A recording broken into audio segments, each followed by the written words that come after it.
What is going on, y'all? James Hancock here. I'm back to review part 10 of Twin Peaks The Return, aka Twin Peaks Season 3. I apologize for the small delay in getting this up, but we're at a strange point in the summer where we have Game of Thrones and Twin Peaks playing at the precise same time. And while I think Twin Peaks is one of the most extraordinary things caught on screen in the last decade, I'm also a Game of Thrones nerd. But the beautiful thing is, for the next 7 weeks, basically, we've got Twin Peaks and Game of Thrones double features. I mean, ordinarily my main passion is for film, but TV is making a very, very compelling case for why sometimes the world of TV is just a little bit more interesting than movies. While I love movies like Baby Driver and all these killer flicks that have been coming out lately, it's hard to compete with a double feature of these two extraordinary shows. But let's dig into a few of the details of part 10 of Twin Peaks The Return. So this is basically the episode where Richard Horne confirms that he might be the biggest piece of shit known to human civilization. He'd already given us abundant evidence by choking women in bars or running over children or doing all sorts of horrible things.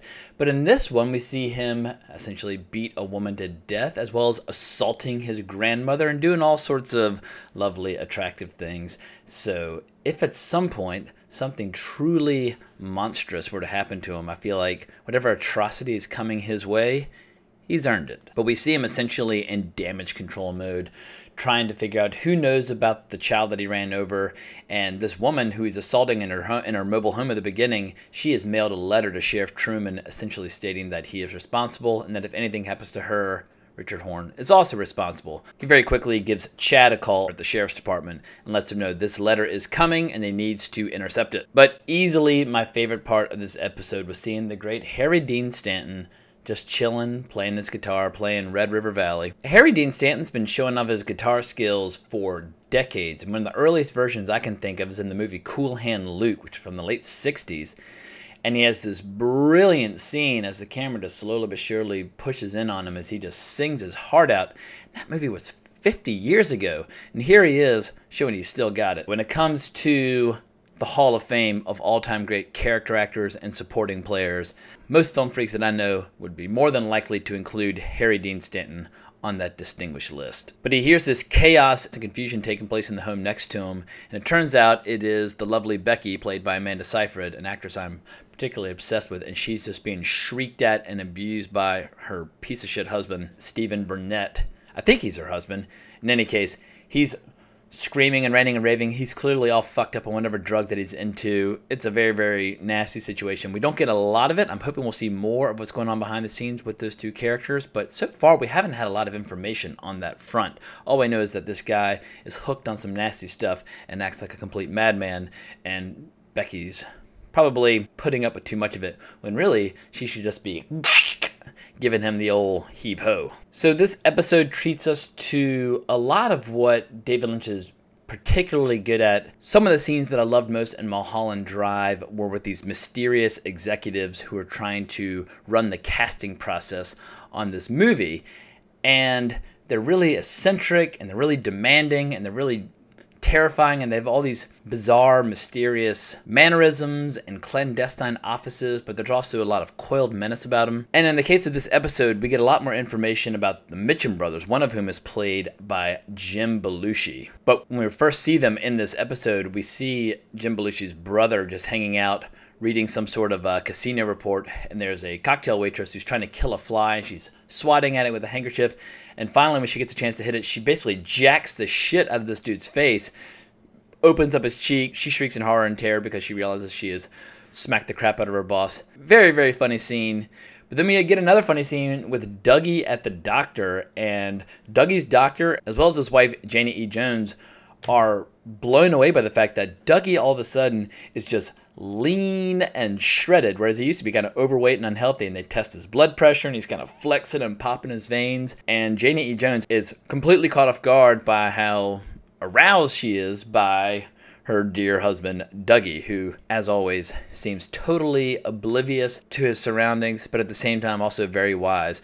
Dougie, he's my idol that I aspire to because he always seems perfectly at peace, totally calm, totally in control. And as we see later in the episode, Janey-E Jones she's feeling a little frisky, and she starts asking him, do you find me attractive? I find you attractive, etc. and so forth. And they have a pretty wild sex scene, which is both intensely erotic, because Naomi Watts is an absolutely stunningly beautiful woman, even though she's almost 50 years old at this point, but she looks absolutely incredible. But Dougie is lying there, grinning ear to ear with his arms flopping back and forth. It's just divine physical comedy. He's just popping around, and man, I was just howling with laughter. So once again, yeah, Dougie's living the good life, even if he seems totally oblivious at times to his surroundings. So unfortunately for us, if we're rooting against Richard Horne, his partner in crime, Chad, at the police station is successful at intercepting the letter. He texts him as such, but Richard goes to his grandmother's house, breaks in, and I don't know if it's like his first cousin or if it's what relation it is, but there's a cousin by the name of Johnny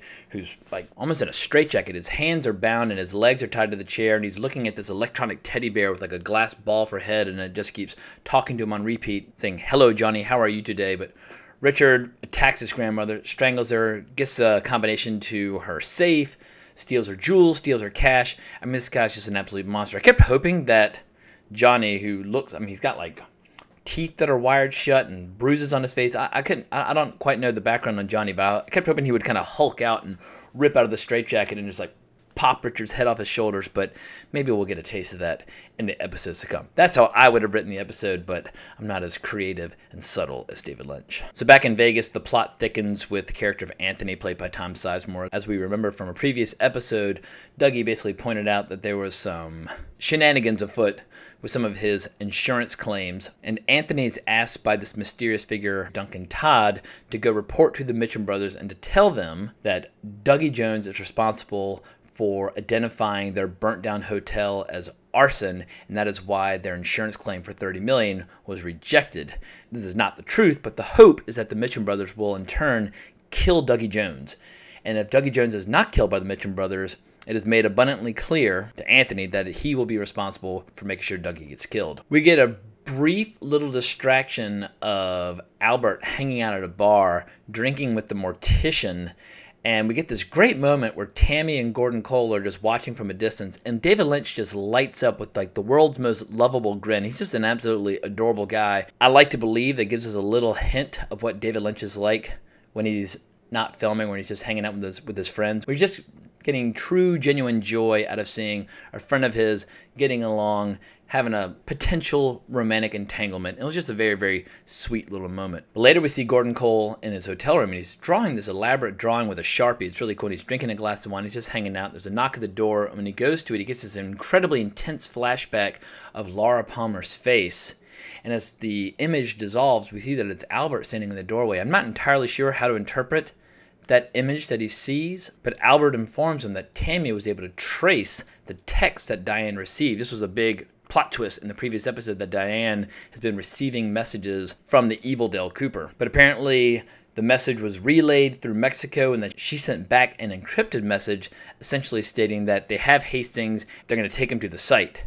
So Gordon Cole mentions that he knew something was off when he hugged Diane, so it seems like Gordon Cole is very much hot on Diane's trail, realizing that she's playing both sides. And then in an additional wrinkle, Gordon Cole is presented with a picture of evil Dale Cooper at the site of the Penthouse murders by that giant glass cube. And so I like how we're starting to connect all the dots from all the episodes. I mean, I felt like the glass cube from episode 1 was one of the most kick-ass scenes to date in the entire season, and it was at once incredibly erotic with that couple getting on in front of it, and then just absolutely brutal and horrific the way they were dismembered. But I'm very, very curious to see what the connection is between that disgusting, horrible, disembodied figure is that appeared in the cube and evil Dale Cooper. And who knows if we'll ever see an absolute direct connection, but I imagine we'll get some more information on that front in the very near future.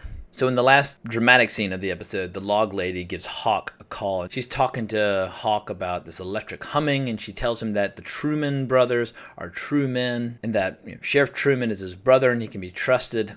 And then she ends this long, mysterious message with "Laura is the one." I have a feeling this is going to tie into whatever meeting's going to take place in the woods when they go to that mysterious meeting spot that they mentioned in episode 9.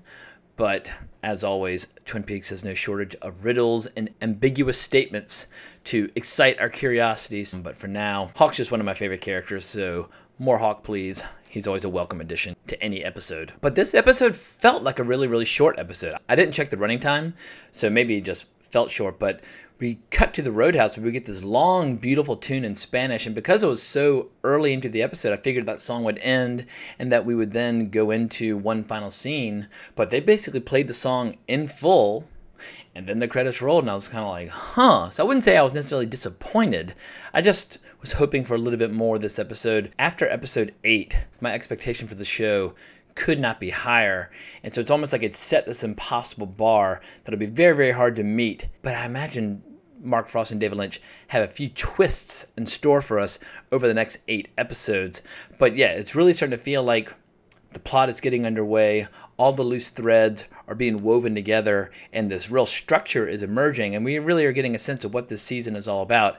I love the truly deranged, horrific, beautiful black and white imagery of episode 8, and I just want more of that visceral experience. But even if I didn't think episode 10 was necessarily the strongest of the season, it at least pushed the plot forward on a variety of fronts and gave us a little bit better idea of how everything is connected. So, very solid episode, but perhaps maybe an unexceptional one when compared to how great some of these episodes have been so far in the 10 episodes that we've seen to date. In any case, it is 1:15 in the morning. I'm totally wiped out.